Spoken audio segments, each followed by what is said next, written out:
Vamos continuar a nossa leitura. Ó, tô lendo aqui A Mulher de 30 Anos, né, de Honoré de Balzac. Honoré de Balzac. Esse livro é muito importante do ponto de vista de nos mostrar os costumes da sociedade francesa, e ele é bastante ambientado aqui na época de Napoleão, só para você ter uma ideia. Já estou vindo de uma sequência de leitura.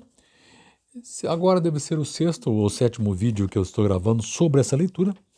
E eu ainda estou lendo devagar, né, vagarosamente. Estou aqui na primeira parte, no subtítulo Primeiros Erros. Já li dentro desses primeiros erros o subtítulo ou o título, um outro título, subtítulo, A Jovem. Depois eu li A Mulher e agora estou lendo A Mãe. Então, A Mulher e agora estou lendo A Mãe. Não sei se está conseguindo ver aí. Estou na página 50. Não. Página 51. Muito bem. Na leitura anterior, o autor fez uma análise a respeito de como era o Vitor, o esposo da Júlia, um militar, como é que ele era fora de casa e como ele era dentro de casa. E que papel cabia para a Júlia, enfim, nesse casamento e também, por que não, na sociedade, aquela sociedade francesa, parisiense. Então, tinha um papel para ela. Muito bem. Agora aqui, continuando. Entretanto, em 1817, um acontecimento contribuiu muito para modificar o estado deplorável em que Júlia vivera até então. Ela estava numa situação bastante difícil e do ponto de vista psicológico, emocional. Júlia, então ela teve uma filha e quis criá-la. Durante 2 anos, as vivas distrações e as inquietas alegrias próprias dos cuidados maternais tornaram-lhe a vida menos infeliz. Nos primeiros 2 anos. Teve de separar-se necessariamente do marido. Os médicos prognosticaram-lhe melhor saúde, mas a marquesa não deu crédito algum a esses hipotéticos presságios. Como todas as criaturas para quem a vida não tem encantos, talvez ela visse na morte um desenlace feliz. No começo do ano de 1819, portanto, 2 anos após, a vida foi-lhe mais cruel que nunca. No momento em que se felicitava pela aventura relativa que soubera conquistar, entreviu abismos medonhos. O marido, insensivelmente, desabituara-se dela. Esse arrefecimento de uma afeição já tão tíbia e egoísta podia ser a causa de mais de um sofrimento que seu fino tato e sua prudência faziam-lhe prever. Se bem que estivesse certa de conservar uma grande ascendência sobre Vítor e de ter obtido para sempre a sua estima. Júlia temia a influência das paixões sobre um homem tão nulo e tão vaidosamente irrefletido. Frequentemente, os amigos surpreendiam Júlia entregue a longas meditações. Os menos perspicazes perguntavam-lhe a causa, gracejando, como se uma mulher não pudesse pensar senão em frivolidades, como se não existisse sempre um sentimento profundo nos pensamentos de uma mulher. Assim, aliás, tanto a infelicidade como a felicidade verdadeira nos levam ao devaneio. Às vezes, brincando com Helena, Júlia fitava-a com um olhar sombrio e cessava de responder a essas interrogações infantis que tanto prazer dão às mães para indagar de seu destino ao presente e ao futuro. Então aqui, uma outra personagem surge, a filha Helena. Os olhos enchiam-se-lhe então de lágrimas quando, de súbito, qualquer recordação lhe evocava a cena da parada das Tulherias. Essa parada das Tulherias foi lá atrás, no comecinho do nosso livro aqui, onde havia um desfile para Napoleão, ou Napoleão desfilava e fazia todo aquele mise-en-scène militar, típico de paradas militares. E lá naquele tempo ela estava com o seu pai, o pai estava junto. As proféticas palavras do pai soavam-lhe de novo aos ouvidos e a consciência censurava-a por lhes ter desprezado a sabedoria. Naquele tempo lá atrás, o pai, relembrando, dizia: minha filha, este Vitor não serve para você. Esse Vitor não é exatamente o que você está enxergando. Você está cega de paixão. E ela, romanticamente, gostava muito do Vitor, né? Estava apaixonada pelo Vitor. E aí não deu ouvidos ao pai. Dessa insensata desobediência provinham todos os seus infortúnios. E o mais das vezes ela não sabia, entre todos, qual o mais penoso de suportar. Não somente os doces tesouros de sua alma permaneciam ignorados, como jamais conseguira fazer-se compreender pelo marido, mesmo nas coisas mais vulgares da vida. No momento em que nela se desenvolvia mais forte e ativa a faculdade de amar, o amor permitido, o amor conjugal, extinguia-se entre pesados sofrimentos físicos e morais. Ademais, sentia pelo marido essa compaixão vizinha do desprezo, que destrói com o tempo todos os sentimentos. Enfim, se as conversas com alguns amigos, se os exemplos ou se certas aventuras da alta sociedade não lhe tivessem ensinado que o amor traz felicidades imensas, suas feridas lhe teriam feito vislumbrar as alegrias íntimas e puras que devem unir as almas fraternas. No quadro de sua memória, aliás, no quadro que sua memória traçava do passado, a cândida figura de Arthur desenhava-se cada dia mais pura e mais bela, mais fugazmente, pois ela não ousava demorar-se nessa recordação. Relembrando, Arthur aqui vem a ser um cavaleiro e um cavalheiro também inglês, que parece-nos encantou-se com Júlia. Lá atrás, nós já vimos esse personagem. Júlia começa a ter as recordações importantes e interessantes de Arthur, só que são recordações muito rápidas porque ela não se permite, pois afinal de contas ela é casada, não se permite pensar sobre Arthur. O tímido e mudo amor do jovem inglês, então Arthur, era o único acontecimento que, desde o casamento, lhe havia deixado alguns doces vestígios no coração tristonho e solitário. Talvez todas as esperanças burladas, todos os desejos malogrados que gradualmente entristeciam o espírito de Júlia, se transladassem por um jogo natural de imaginação para aquele homem cujos modos, sentimentos e caráter pareciam possuir tantas afinidades com os seus. Olha a paixão onde está. Muitos dirão é amor. Eu diria é paixão porque ela não conhece a verdadeira essência deste outro homem, Arthur. Paixão. Paixão pelo proibido, paixão porque ele, Arthur, é totalmente diferente do marido de Júlia, do Vitor. O Júlio é mais abrutalhado, não é? Então, paixão, nesse sentido, paixão. Mas esse pensamento tinha sempre a aparência de um capricho, de um sonho. Após esse sonho impossível, sempre encerrado por suspiros, Júlia despertava mais desditosa e sentia ainda mais suas dores latentes quando as havia adormecido sob as asas de uma aventura imaginária.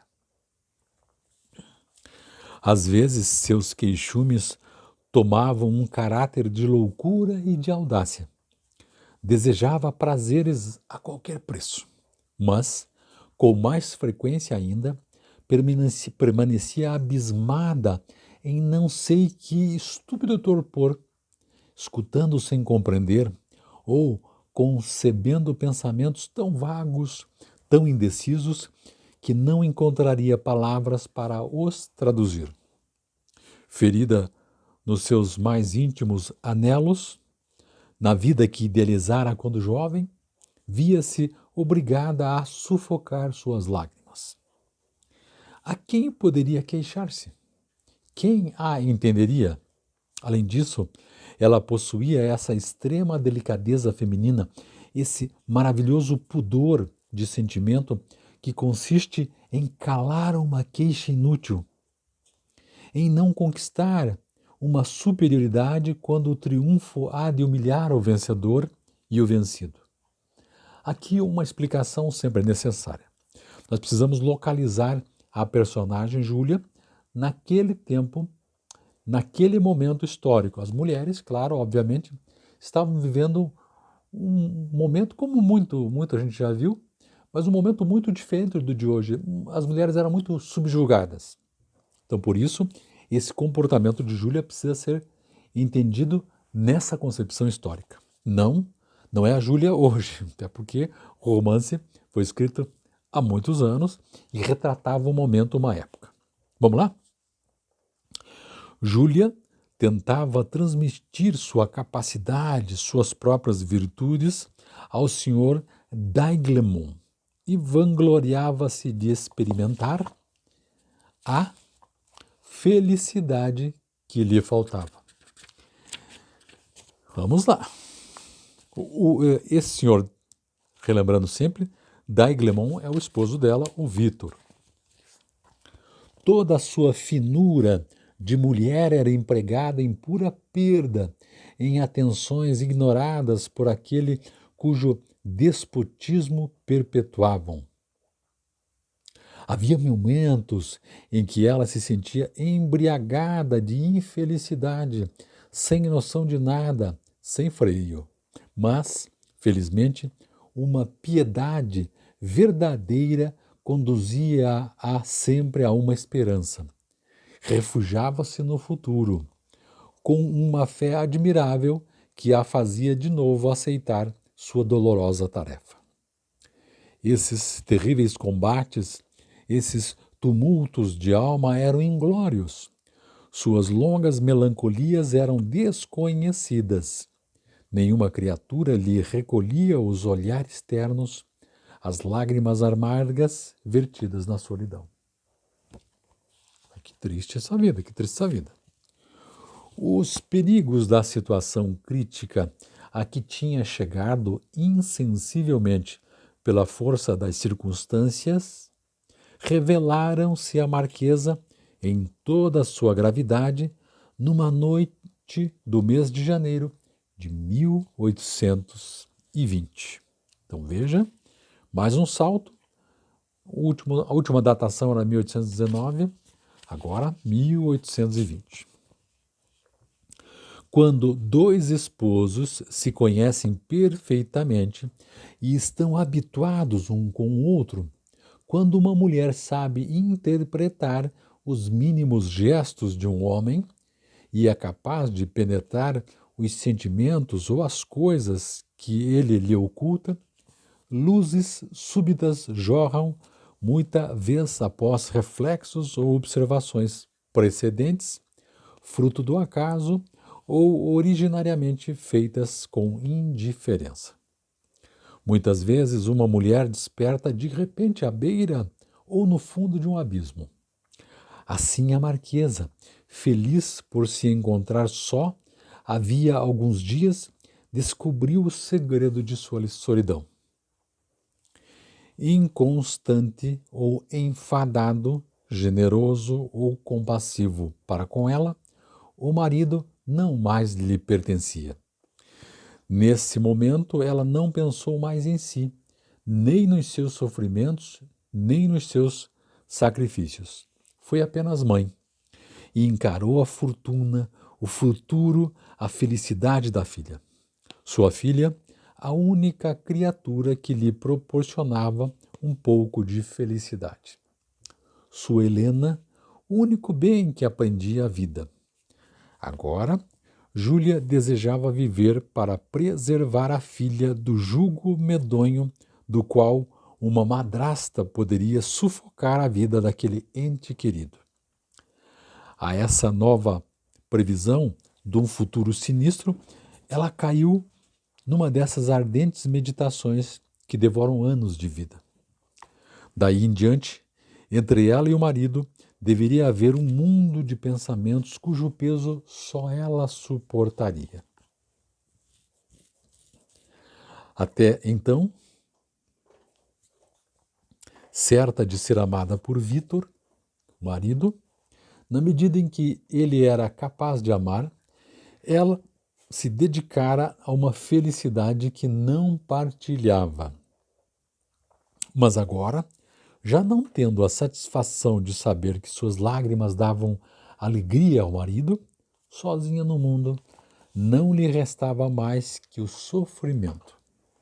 Em meio ao desânimo que na calma e no silêncio da noite lhe relaxava todas as forças, no momento em que, deixando o divã e afastando-se do fogo quase apagado, ela ia com os olhos enxutos contemplar a filha à luz de uma candeia, entrou o senhor d'Aiglemont, que vinha radiante de alegria. Júlia fê-lo apreciar o sono de Helena, mas ele acolheu o entusiasmo da mulher com uma frase banal. Nesta idade, disse ele, todas as crianças são formosas. E depois de ter beijado com indiferença a testa da filha, baixou as cortinas do berço, fitou Júlia, tomou-lhe a mão e fê-la sentar ao seu lado naquele mesmo divã, onde ela acabara de remoer tantos pensamentos sombrios. Está belíssima esta noite, senhora d'Aiglemont, exclamou com aquele insuportável ar folgazão cuja vacuidade a marquesa tão bem conhecia. Onde passou a noite? Perguntou ela, fingindo uma profunda indiferença. Em casa da senhora de Cerise. Essa senhora de Cerise é personagem de A Comédia Humana, cuja leviandade é revelada em Um Começo de Vida. Não era o único flerte de Victor d'Aiglemont que em Au Chat qui Pelote namora a duquesa de Carigliano. Me parece que aqui o Victor também ele tem uma vida fora de casa, uma vida mais mundana. Então, digamos assim, ele tem 3 vidas. Uma dentro de casa, que é aquela relação complicada com a mulher. Outra é do trabalho dele com o Estado, aí com as novas tarefas, onde é muito respeitado. E essa outra atividade, imagino eu, porque nós vamos descobrir agora com o livro, essa atividade externa, essa atividade fora de casa. Então ela disse, onde passou a noite? Ele disse, em casa da senhora de Cerise. Ele pegara um guarda-fogo que estava sobre a lareira e o examinava com atenção, sem ter notado os vestígios das lágrimas vertidas pela esposa. Júlia estremeceu. As palavras seriam impotentes para exprimir a torrente de pensamentos que lhe brotou da alma e que teve de conter. A senhora de Cerise dará uma reunião na próxima segunda-feira e deseja imensamente que você compareça. Como faz tanto tempo que não aparece na sociedade, ela quer vê-la em sua casa é uma ótima senhora que a estima muito. Dar-me-á um grande prazer se comparecer. Quase respondi por você. Eu irei, respondeu Júlia. O tom da voz, a expressão e o olhar da marquesa tinham qualquer coisa de tão penetrante, de tão particular, que, apesar da sua despreocupação, Vitor fitou a mulher com espanto. Mas isso foi tudo. Júlia compreendera que a senhora de Serres era a mulher que lhe roubara o coração do marido. Mergulhou numa meditação desesperadora e simulou observar o fogo. Vitor brincava com o guarda-fogo entre as mãos, com o ar enfadado de um homem que, depois de ter sido feliz noutro lugar, traz para casa o cansaço da felicidade. Olha que bacana essa parte. Bacana é escrito, né? Não o que a Júlia está sentindo. Depois de ter bocejado várias vezes, pegou num candelabro com uma das mãos e com a outra procurou languidamente o pescoço da mulher e quis beijá-la. Júlia, porém, abaixou-se, ofereceu-lhe a fronte e nela recebeu o beijo de boa noite. Um beijo maquinal, sem amor, espécie de careta que lhe pareceu odiosa. Quando Vitor fechou a porta, a marquesa caiu numa poltrona. Suas pernas haviam fraquejado e ela rompeu em lágrimas. É preciso ter sofrido o suplício de alguma cena análoga para compreender tudo que esta encerra de sofrimentos, para adivinhar os longos e terríveis dramas a que ela dá lugar. Aquelas palavras singelas e banais, aquele silêncio entre os dois esposos, os gestos, os olhares, a maneira como o marquês se sentou diante do fogo, a atitude que teve procurando beijar o pescoço da mulher, tudo contribuíra para fazer daquela hora um trágico desenlace à vida solitária e dolorosa levada por Júlia. Na sua loucura, ela se pôs de joelhos diante do divã, mergulhou nele o rosto para nada ver e rezou, dando às palavras habituais de sua oração um acento íntimo, uma significação nova que teriam dilacerado o coração do marido se ele a tivesse ouvido. Entregue à sua desdita, passou 8 dias preocupada com o futuro, estudando os meios de não mentir ao seu coração, de reconquistar seu império sobre o marquês e de viver o mais possível para velar pela felicidade da filha. Resolveu então lutar contra a rival, reaparecer e brilhar na sociedade. Resolveu fingir ter pelo marido um amor que não mais podia sentir e seduzi-lo. Depois, quando com seus artifícios o tivesse submetido ao seu poder, ser coquete para com ele, como o são essas caprichosas amantes, que têm um prazer todo especial em atormentar os homens que as amam. Esse estratagema odioso era o único remédio possível para os seus males. Desse modo, ela se tornaria senhora de seus sofrimentos, poderia ordená-lo ao seu bel prazer e fazê-los mais raros, dominando, subjugando o marido com um despotismo terrível. Não sentiu mais remorso por tornar-lhe a vida difícil. De um só salto, ela se lançou no frio calculismo da indiferença.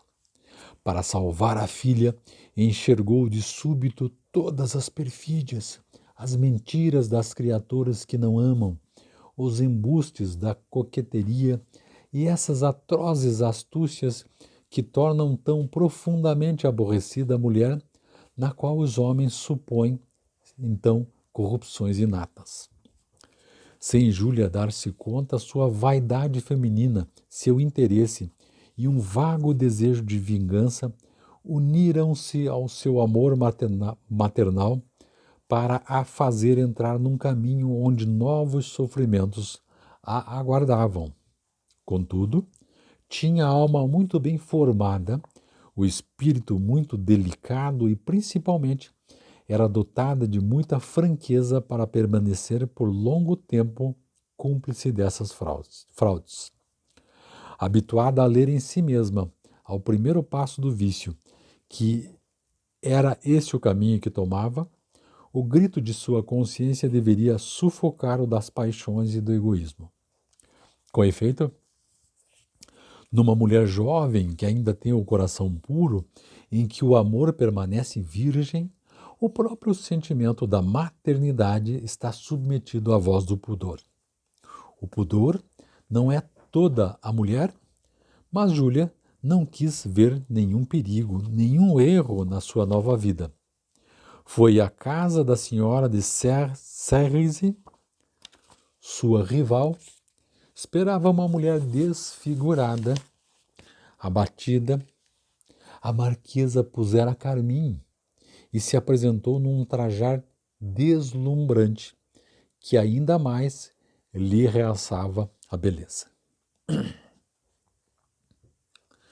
A condessa de Cerise, então a outra mulher, era uma dessas mulheres que pretendem exercer em Paris uma espécie de império sobre a moda e sobre a sociedade. Ditava sentenças que, acolhidas no círculo em que reinava, lhe pareciam universalmente adotadas. Tinha a pretensão de criar ditos. Era soberanamente sentenciosa. Literatura, política, homens e mulheres, tudo lhe sofria censura. E ela parecia desafiar a dos outros. Sua casa era em tudo um modelo de bom gosto.